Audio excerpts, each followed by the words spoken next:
بسم الله الرحمن الرحیم و به نستعین و صلی الله علی محمد و آله الطاهرین.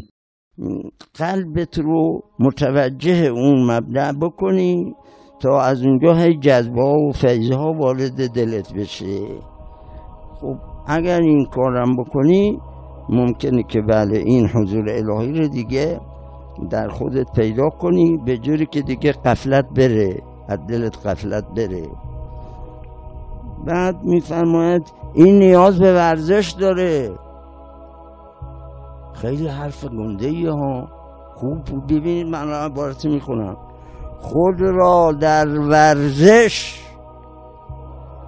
ورزش این طریقه.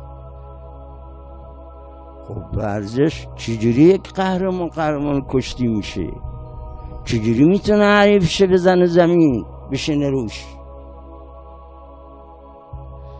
تو هم این نفست باید اینقدر باش کار کنی، اینقدر بالا پایینش کنی، اینقدر باش کشتی بگیری تا این که اینه بزنی زمین دیگه، بعد تسلط پیدا کنی، بعد دیگه همه چیز در اختیارت میشه.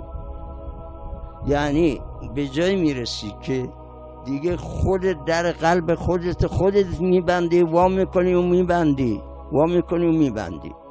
یعنی دیگه خودت مالک قلبت میشی، خودت تسلط پیدا میکنی. هر کی رو بخوای تو قلبت راش میدی، هر کی رو نخوای بیرونش میکنی. بابا کردن که میگن میشه، ما که از خودمون نمیگیم. کردن اونا که رفتن و رسیدن و اینا آمدن گفتن میشه.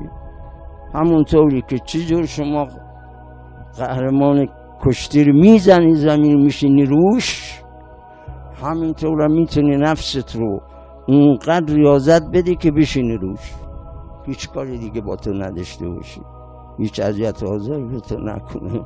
این چیزیه که نیاز به ورزش داره عزیزان، نیاز به ورزش داره.